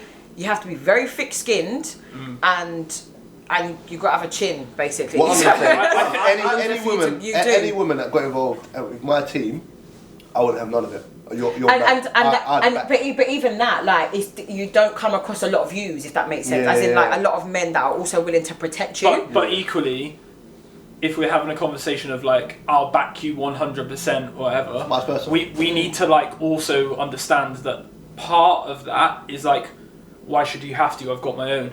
Yeah. So like we're like, oh, we'll back a female coach, and yes, some want backing, but some also want to be seen as they are powerful. I'm talking about, when I say backing, I'm talking about when they get them derogatory comments. Yeah, 100%. I'm with you on that. I'm the first one that's going to jump in and go, hold on a who second, are you talking to? Yeah, 100%. I'd be different. I'd stop a game and say, ref, I'm not playing whilst that person's there. They need to leave the facility or we're not going to play. They're going to come into your team, and again, we will use Ali as the example. And she received a photo from another manager, which was just, she was like, I didn't ask for it, I didn't want it. And that's another thing that, again, a female coach coming in, I'm not saying they're all things like that, obviously I know you don't, but like, that's something that just, it's a bit scary. I don't know about you, Dom, if you're going into it, but it's one of those things, you don't want to be sitting there one day, have another manager follow you, think it's banter, or think you're being friendly, and then there are things that happen to female coaches that's massively unspoken about. So we lifted the lid last week though. Yeah, we lifted the lid last week, 100%. I listened to that one. Yeah, when it comes out, it's deep. So there's a lot of things that happen to female coaches that men that normal thinking men like you guys wouldn't anticipate would happen. Do you know what I mean? Because you're not like that. So because you're not like that, you would never think like surely this doesn't happen, or it's not going to happen, because you think quite normally. But there are men out here that don't. So you do have to be willing to deal with some of the backlash that may come. And I know, like, me and the mill manager spoke about this the other day, that I've personally found coaching women can be difficult, because women can get quite territorial. So when you're being coached by a man, you feel intimidated in a good way, if that makes sense. There's like an automatic respect when a man comes in and gives you instructions. When a woman comes in and gives you instructions, there's a little I don't know what it is, but it's like a competition between women. It's like, who is she to be talking No, do you know what? Do you know what I mean? It's a bit weird. Do you know what I mean? Yeah, so you kind of... Men do it as well. When I was playing and my coach told me stuff, I was like, I can coach better than you. In my head. Yeah, it's like a male ego and a female ego, like, you know, There's no difference. Can I keep reiterating? There's no difference. I've gone to teams, especially like, obviously now I've like I went down in lower leagues, and I'm looking at some managers and I'm like, I can coach way better than you, and this is not for me. And then I told them after, like, I think this should change a little bit, because and people are disinterested. But again, like, to bring it back, like, the women that are coming in, it's not saying that you're not probably doing the right thing, but some of them you just need to just keep reiterating, especially after last week's pod, is just like, we'll look after you, we'll give you all of the thing. Like, I'm not sure how you're in the game, Dom. I was gonna say that as well. Like, how do you feel about it if you were like able to like get involved, like even with us, like doing what we're doing, like in coaching alongside playing, or is it like would you do it? Would you do it, or is there more like, let me finish playing and then I'll coach? I'd 100% carry on playing, because obviously I know I enjoy that more than coaching, because I already tried and I just have no patience with it whatsoever. Job offer declined. Pretty much. Because she's a manager. No patience. She's a manager. Got that two of them. But yeah, no, that being said, obviously it's something you would consider, because like you say, you know, now where we have so many women developing and training, playing, we will have more coaches down the line, and that's something which, you know, I have on the back of my mind, but it's to come. Where you still want to play, you just want to devote the to playing. freedom of it as well, isn't it? Yeah, I think the playing and coaching is... I don't know, we spoke about this as well. I've never really been a fan of it. It's very few people that can do it. I mean... Even in the men's game, pros retire and coach, because like, I don't know how they can do both. And the thing is that as like, from someone that coaches, when I come to play football, I'm not here to coach. I'm here to play. I'm here to be coached. I'm here to relax, basically. Do you want me to be honest? I had a player when I was doing Sussex Women. She was my captain the first season. We got to the final. She was on my infamy with me, and she played centre half. And she was a coach player for me, and I think for another club as well. I'll be honest, she was class. No, some people can get it right, you know. They can really get it right. And you have like at training, if I'm at training, I'm not coaching because I'm not here to do that. Yeah. But in match days, I'll probably be the loudest voice in the back four. You can probably hear me from the strikers. You can hear Dawn. Yeah, you can probably hear me. Yeah, well, yeah, you'll see. You can hear Dawn from the old Boleyn ground. Yeah, It's literally the loudest one. When we play each I'm other, waiting to see this. She's doing a bit. when we play each other, it'll probably just be us two's voices. Oh, yeah. That you can Swear hear. it up, Yeah, you know. that's what I'm saying. What position do you play? Defensive midfielder now. I used to play as a Okay, so centre we back probably- my we whole probably life. won't but come in contact obviously with that each other. changed. When are you lot playing? What date? 11th. 11th. But I'm not gonna lie. I'm sorry to break these lot's hearts, but I've already been told that it's behind closed doors. Yeah, Do you know what? Is it at before or is it Do at? you know It's what? at our ground. Do you know what though? But you can dangle a carrot. You can manipulate the situation. I mean, like, what Control I don't know. Unorthodox can be You know what I heard? the I heard post that match. we're on his playing stuff. I don't know whether he's got leeway to put things on his list, but I know for me What I'm personally, saying, yes. I've already got can't. people messaging me. I heard this could be an unorthodox pre and post match social media. Yeah, they're the thing. media team. I'm just saying. I'm all here for it, I but heard the video can come up. I heard there can be recordings from both sides. I'm just saying, but you know, Charles might play, so. I don't know. Or But someone else will. I was gonna ask actually for on a biased personal perspective as to how obviously like I'm playing for Millwall. I've seen the fixtures come out. I've seen Upton Park. Then I put 2-2 together. I thought, hang on a second. I'm sure we're interviewing this guy on the weekend. How did that come about? The arranging of the fixture. I think we just had a mutual respect, like, you know, for like one another, like the media team with Millwall, you guys, and then like us. I think there's always been that, like, I'm not a very insecure person, so like I can give you kudos when you get success, right? Like if someone's better than me, I'm like, good for you, show me how to get to where you're at. Yeah. Like, so even like clubs like Bowers and Pitsy have been really good to us, and like other teams and stuff, and we just like constantly been like tweeting back and forth. I think I've shouted out a few times, like watching sort of like how Millwall are progressing, and obviously they had that like breakaway from London Lionesses, and how they reacted is just pure class. I think just like got their heads down and worked through it, and I just had that admiration, and I think when you have admiration, just share it, man. Like don't be so in the closet about that admiration, because like you reap what you sow as well. So like now obviously having those connections, building up those relationships is because like, you know, I'm sowing in. So I think that's the biggest difference in between. Like I think me and you talked about this. Like the biggest difference between a men's and a women's game is, in a women's game at the moment, a lot of people, just like yourself just said, are like bigging up each other. Where in the men's game, no one really does that. They're like, tearing each other down. They're tearing each other down. That's male ego. You like to sort it out. That's why I can't coach in the male game. Like throughout school, like I was always in the groups with like the girls and that. Because like I just can't deal with the. Do you want me to be honest? It's funny, I can't deal with the competition, but I'm really competitive. Yeah. I think it's different because the male game and I'm the same. Like we've been in change rooms, I'm sure, in the male game where managers just want to fight people. Like I'm not that manager. Like I don't want to have that confrontation with my players. Like you can, but I don't want to. I don't want to shout at you. I want to be able to tell your instruction and you to fulfill it. Like, if you don't want to do it that way, I haven't got time. These lot, specifically Dom, is always telling me I'm not cussing you out enough. Like, I'm trying to go to the heart. And she's like, nah, you need to let us know a little bit more. You know? Me and you are very similar. Me and you are very similar. So just to have the question, obviously, I think like a question I really want to ask is, what's the biggest mistake? Obviously, you're now at that point now where you're progressing is so quick. But what's the biggest mistake you've made, and how have you learned from it? And I think that goes to both of you. Yeah, like I'd like Dom to answer it first, and then maybe I can bounce off. And then you can think of a better answer. What's the biggest mistake Dan has made? No. Yes, No, Dan. say Dan. it. You can have it 100%, like in out football, me. like what is the I biggest think mistake both. you I think maybe we have to answer both. As a footballer, as just in general in a whole football situation you've been in from beginning to where you are To now. end, yeah.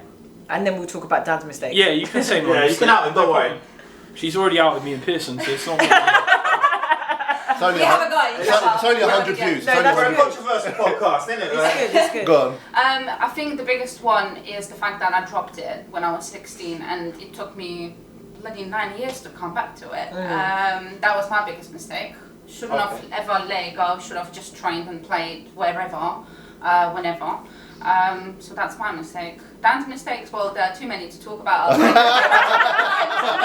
Extend this podcast. What would you say the biggest mistake has been at the club then so far? Just in your What do you opinion. feel, in your opinion? Yeah, like- as you can tell, Dan will take it on board and he'll probably improve it. Oh, I know that already. I'll agree with it probably.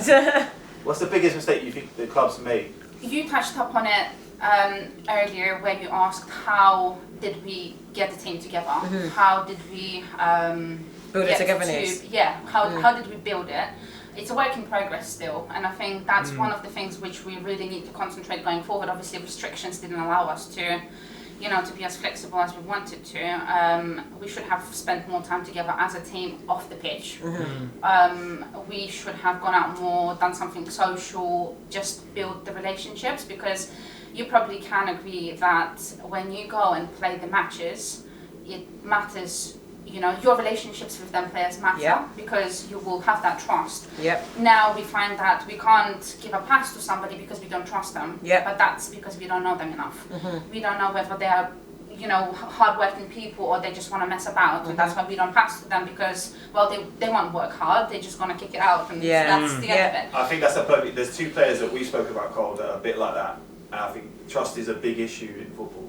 Yeah. Don't trust I had that to person. really think there because I was thinking of someone else when you said mess around, but she doesn't play for me, but she's a really, really good player. And I'm like, yeah, but I know she messes around, but when she gets the ball, but she you're does right. The trust, something, but the yeah. trust is I know you're about key. Is key. I mean, even down to like sometimes togetherness can get you through games, even if you're not you're not as good as your opposition. But if you're all willing to die for each other, basically, that can nick you wins sometimes. So I think it is very important. Maybe you got to start dishing out fines for leaving after the game or something. I've already got a Yourself. fine system in place. Yourself, what do you think's your biggest mistake? All the things you've done, where do you think? It's like, really I hard. could've done that It's better. really hard for me because I always think like dirt tracks lead to gardens, right? So like Love it.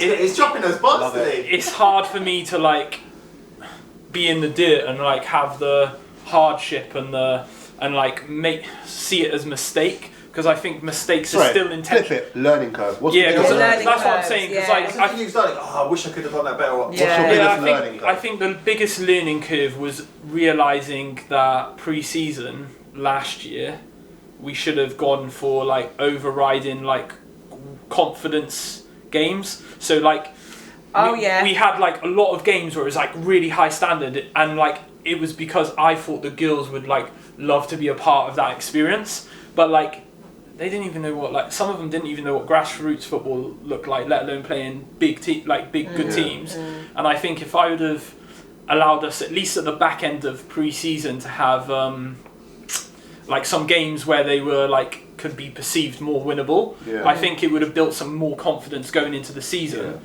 But then like again, like part of my soul is like, nah, that wasn't even wrong. I think we took that on the chin though, Yeah. and that's why we won that first game, whatever it was, 8-0 or 8-1 or something. I think that was the one thing that I probably did get wrong actually, was like before knowing that we would win that first game, I just had a knowing, and not making people aware when we won the 8-1 right there and then that it was we were having a false perception of how good we were. Yeah. If I would have nipped that in the bud after that game, like you've won 8-1, you haven't made it yet. Then like we would have probably not had so many attitude problems or application problems going into further games. Yeah. That's the one thing I made a mistake with. Yeah. So, the end goal is National League. National League. So I'm guessing you've got Clear a 5-year plan or 10-year plan. Yeah. 5 year. Yeah. 5-year plan to get there, and you spoke to people, which is great, networking. have you applied for promotion this year, or are you looking to stay where you are to get promoted?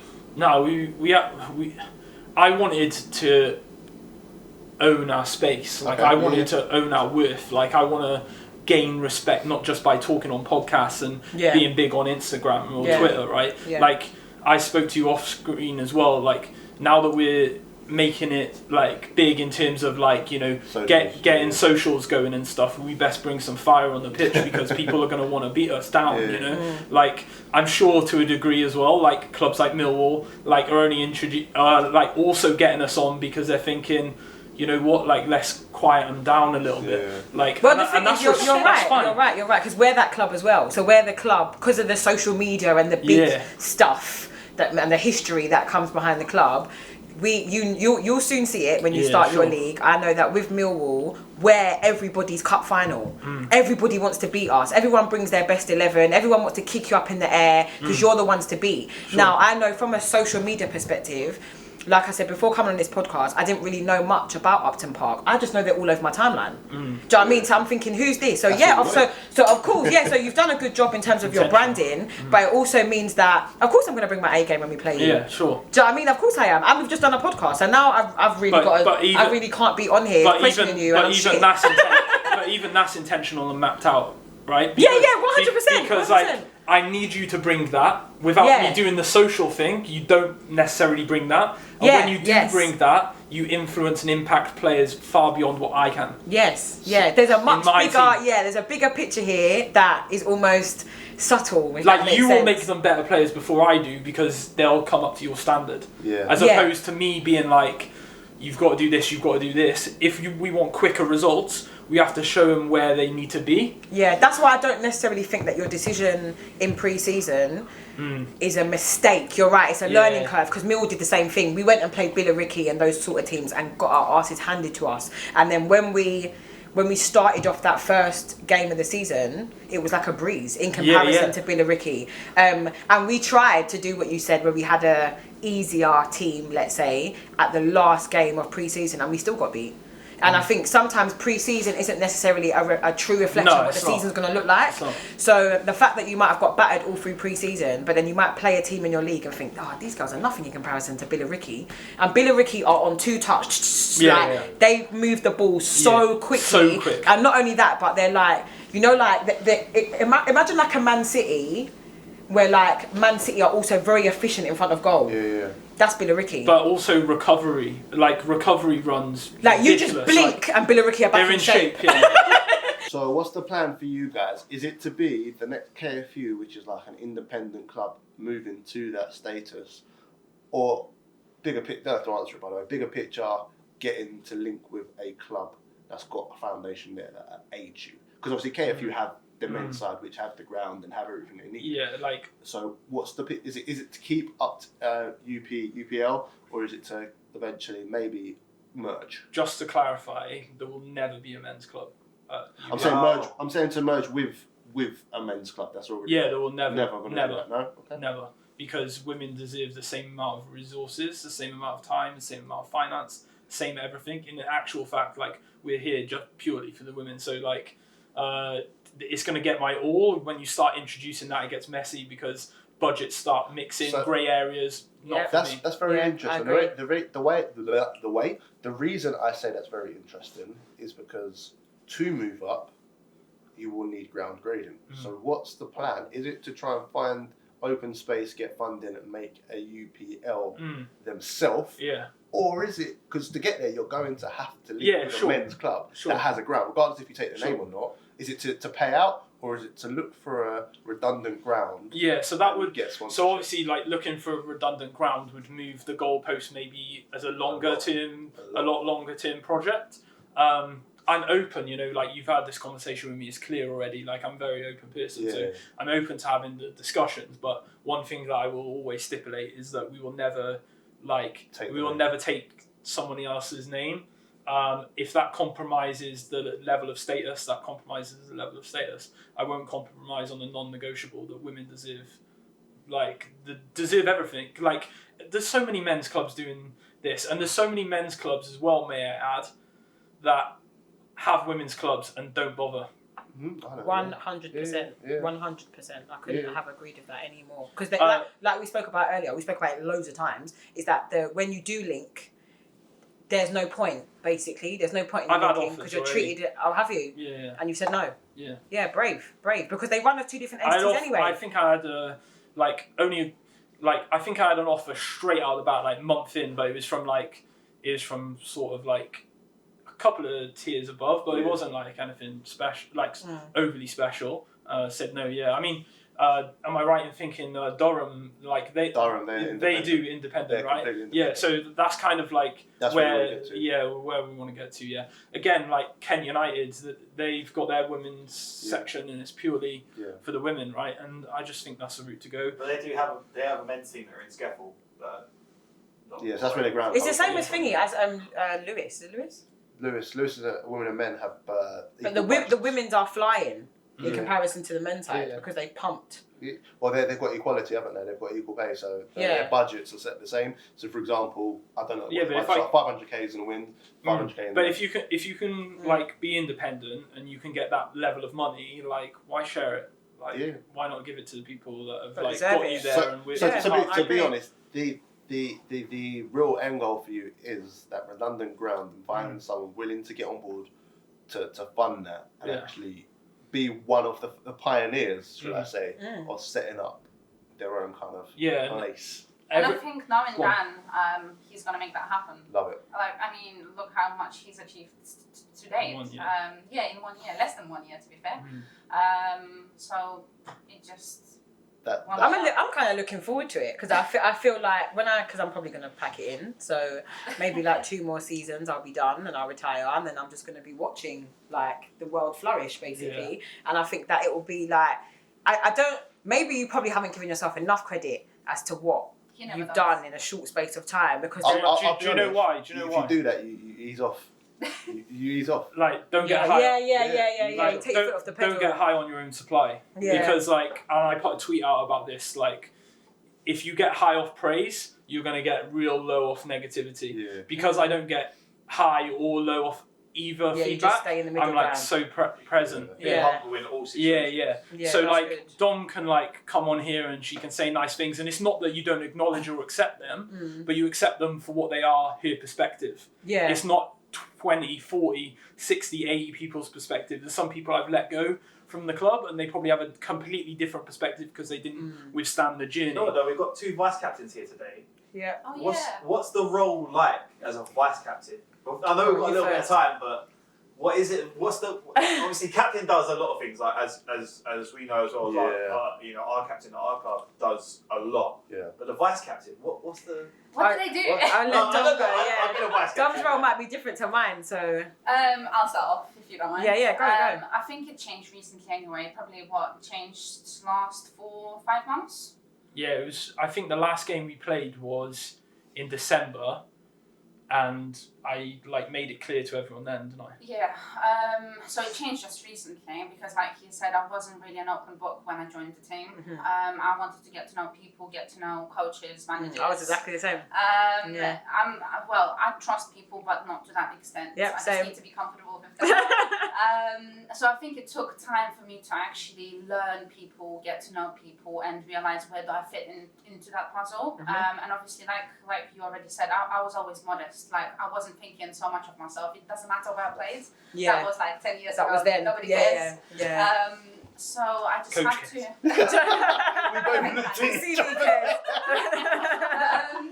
So it was different for me from that perspective because I wanted to kind of play football and equally raise standards and make sure that girls know what they can achieve and where they can be, how where the team should be going. And I think that's where you probably thought that's the right time because you saw that I'm not there just to kick about. I'm just trying my best to also make all the other girls follow me.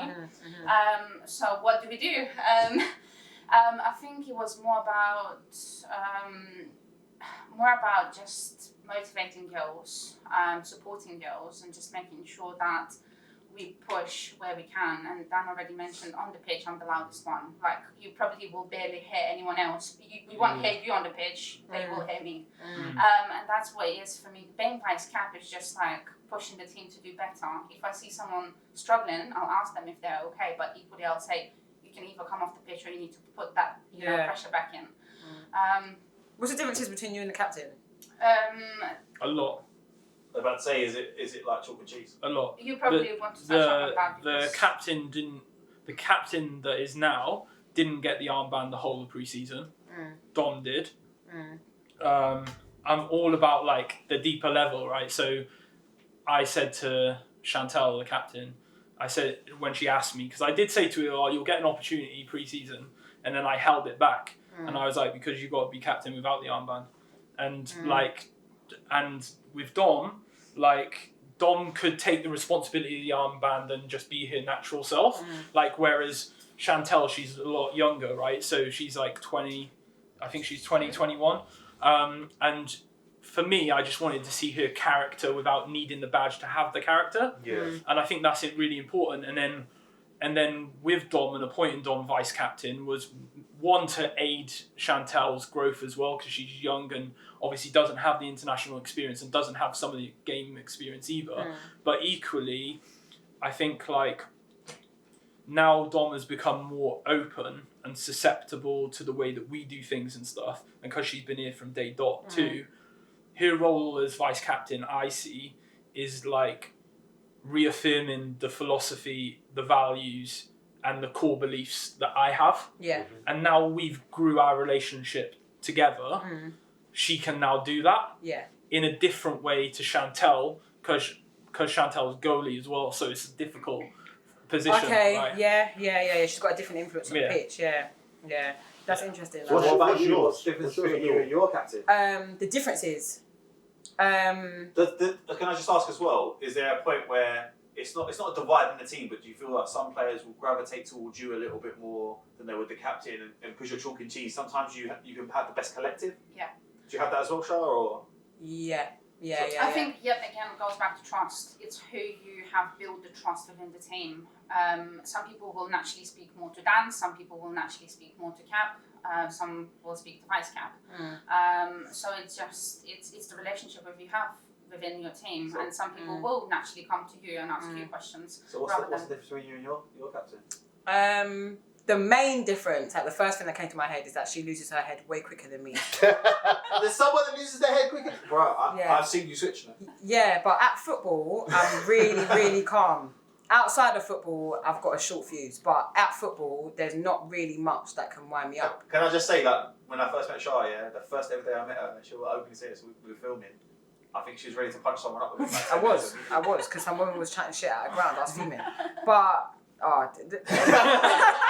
but anyway, at football, basically, I've got a quite calm temperament. So when her head's going, it's normally me that will calm her down and bring the players back in, basically. So I am quite vocal on the pitch, but I tend to influence my unit rather than everyone. The whole squad. Yeah. So I might try and get a message over to the striker, but I'm a left back, so or sometimes I'm playing centre back, so I tend to have my influence in my unit. I know. 5'3", I've got experience. Yeah, it's experience that does this. It's experience. There's no other voice in the back four, so someone's got to do it. All your players are right now going to start. They know, though. They all know. We've already gotten rattled for the 11th. Yeah, they all know.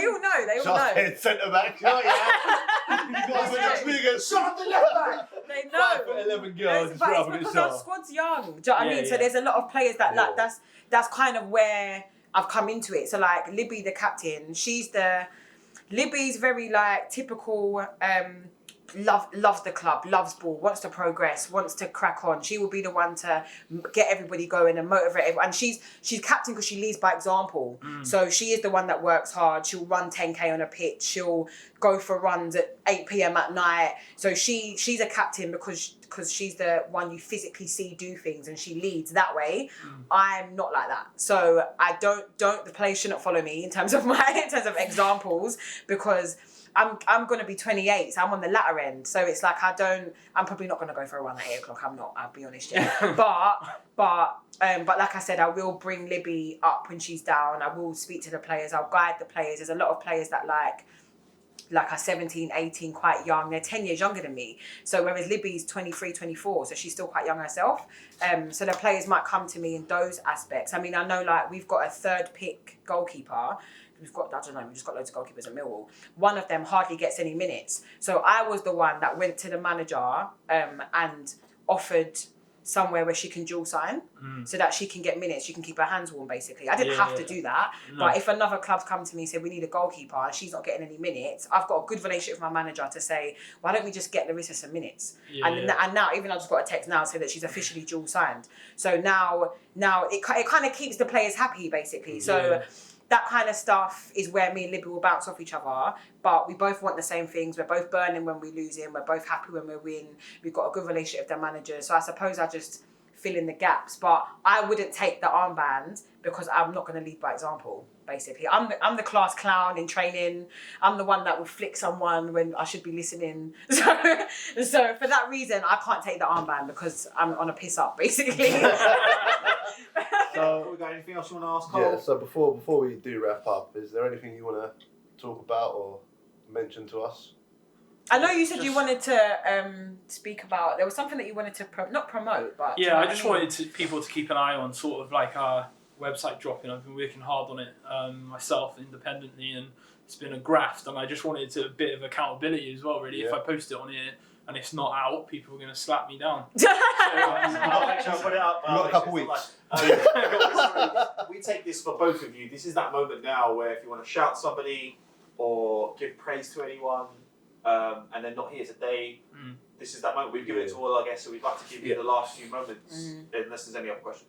So I'll give first and then we can end on Dom. But I just shout out Jack, my assistant coach, because he's active on social, like behind the scenes answering the questions and everything, but he's like a little bit like you. He's a bit of a prankster, in the dressing room, but the girls love that about him, that he will go off it a little bit, language a little bit, and just a bit of normality when I'm a little bit more serious, and a little bit more depth. But Jack's great, and his support, without his support, we couldn't have gone through the milestones we've gone through. So I think it's important that he gets kudos for that.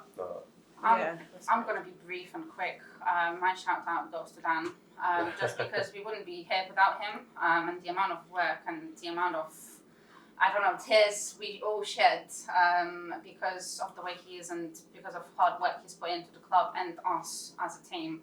It's just something to get applause. And I think you guys will go far. Yeah, I think you'll go far. Yeah. I'm excited. There's something special building for sure. When everything opens up, we hope to come down and do an open-ended podcast if we're all available. Yeah, 100%. I just want to play you lot. That's what it is. I just can't wait. I can't wait. Comes out, it'll be that week as well that you're playing. Promotion for the podcast. To be fair, there's going to be a couple of trialists involved as well, because he's talking now. No. I'll just let the manager know now, basically. Good trialists. No one's coming unless same. It'll be the same for us. It'll be the same. What I want to do is I want to thank you for coming down today. It's been a pleasure speaking to you both. Thank you for taking the time out of your day to come in and speaking to us. It's been an open discussion. I know that discussion. Love it. Got a lot of similarities, which is great to know, so we can keep that connection that we have over socials and stuff. And I'm looking forward to it. Like I said, we'll be down as the podcast post and pre-release. Carl's using his podcast to get into places. Maybe we need to try and organise a press pass. You know that. I can do loads of different things. I just need a press pass everywhere. Yeah, just organise a press pass. I'm just in the whack. Whatever we just need. Create a plastic one and blag it. Yeah, I know. Big black one. Just do what I've done for the last year. We're obviously move on now to the challenge. So should we go outside and kick some ball? Yeah, let's go.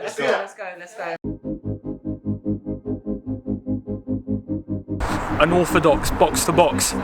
2 blue cones out wide, 4 cones in the centre, 1 touch passing in the centre, driven pass to the blue cone, check at the white cone, back in for a strike across the face of the goal, both opposite feet. Simple but effective. Striker's challenge. Let's go. Unorthodox coaching, no boots again. Let's go. Now driven pass, now check, let it come over across your body, boom, and that's it.